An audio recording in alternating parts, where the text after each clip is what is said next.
Get the finger snaps and the finger snaps. Yeah. Good, because we don't do that finger snapping shit in spoken word poetry no more. We don't do that no more.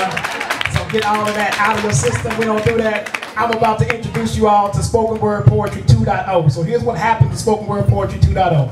You all are given complete control of the poem. So as I go through this poem, if there is something that you like specifically, all you have to do is yell out the word rewind. You say rewind, I'm gonna go back and say it again. Let's try it. Y'all say rewind? Rewind. I'm gonna go back and say it again. And don't worry about messing me up because I'm a trained professional. And I'm serious about my shit. So without any further ado, this is the message. It is just simply called the public service announcement to the ladies. And here we go. If you're wearing open-toe shoes, I'm sorry, I might step on your feet.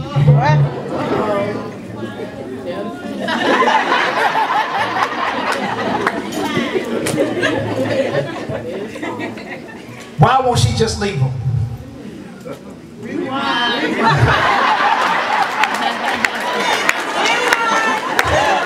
I know some people like that already. Why won't she just leave him? Instead of complaining every time he leaves the house and tells her where he's going and she says she doesn't believe him, why is it when he comes home she then opens her arms to receive him? And if he told her he didn't want to be in a relationship, then why does she do everything she can to retrieve him, told him he was a stranger in her house? And even though she knew who he was when they first started to go out, now when she looks into his eyes, she finds it hard to realize that he's him. Because at this point in the relationship, he won't do anything unless it will please him. And despite his indiscretion, she tells her girlfriend that she would never do anything to displease him or leave him, which leads them to think she's taking her sense of self-pride and committing suicide, or what I like to call relationship treason. Because love is war, nobody's ever been able to play both sides. Or what I like to call relationship treason, because no one has ever been able to play both sides. So I wonder why she won't just leave him. I mean, it's not like she doesn't have a good reason. Her mother always told her, if a man wants something bad enough, he will do whatever he can to get it. So,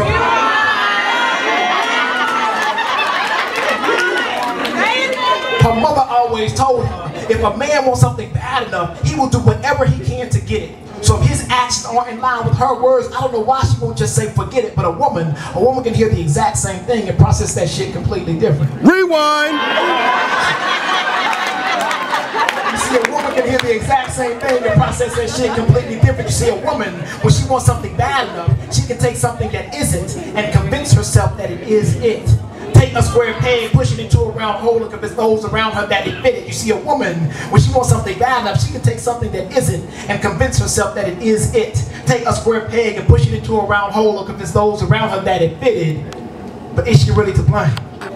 Because if these lanes put y'all in that situation again and again, you have no choice but to think that we're all the same. If these lanes put y'all in that situation again and again, you have no choice but to think that we're all the same. More concerned with the way your hips turn than trying to learn your name, and it's a shame that now you figure you gotta get with any dog and hope he's tame. Otherwise, you will end up leaving this world much the same way you came, alone. Much the same way you came, alone. And I wish that I could tell you that you're wrong. But you probably have a couple of female friends who already suffered that same fate. So now you've been led to believe to get with the dog with the least amount of fleas before it's too late. But I'm telling you, if you do that shit, you're only setting yourself up for more complaints. Because you know that dude won't make a good mate. Because he can't relate to the difference between love and affection. A sweet rub and caressing, a hard on and an erection, and I know you love him. So you want to try to teach him those lessons. But in turn, and he says he has no interest in trying to learn because doing so will make him feel less than a man. Completely dismissing the fact that it would make you feel more like a woman. Simple things like opening a door before you go in, so then you start to rationalize, well, girl, that's just the way he is. So you start to rationalize, well, girl, that's just the way he is. So anything he wants to do, she lets him. Goes to her girlfriends, complains about how much she detests him, but won't leave him. But won't leave him. Allowing something to occupy her lifetime, and it was only meant for a season. See, when you're holding on to something that doesn't want to be held, when the man that comes along for you that's meant to be, your hands are full and you won't be able to seize him. But believe when I tell you that there are other women out there that seize him so.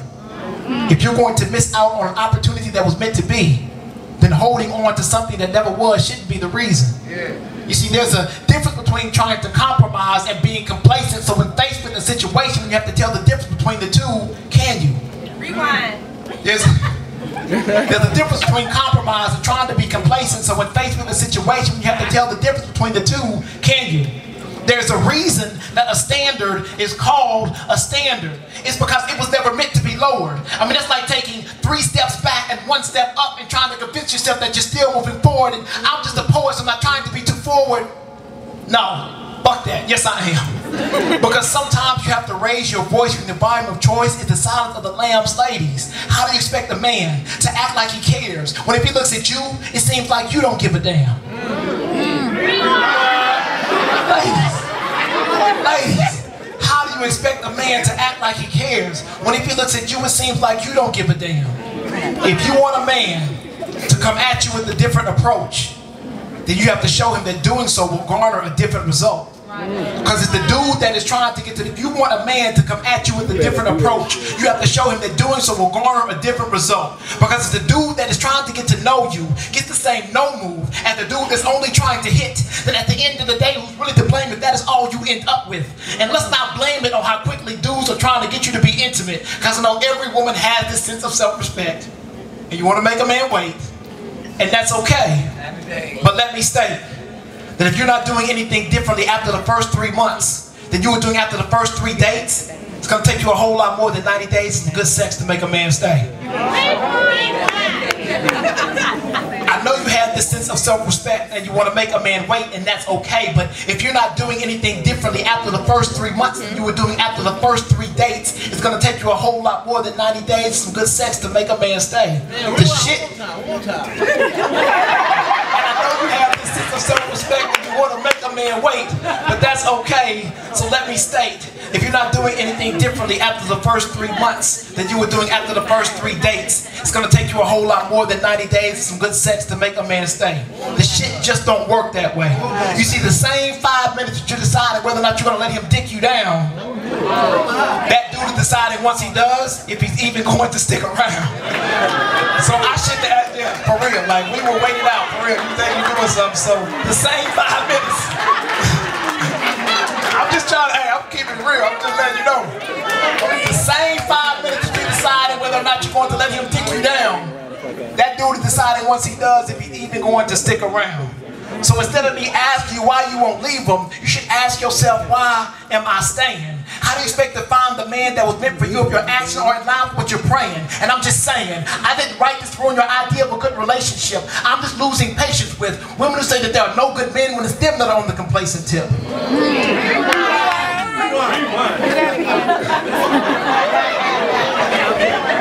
You should ask yourself, why am I staying? And I didn't write this to ruin your idea of a good relationship. I'm just losing patience with women who say that there are no good men when it's them that are on the complacent tip. Instead of stopping and trying to figure out what might be wrong with you. But you are quick to say that there are no good men by Steve Harvey's book, let him tell you what to do.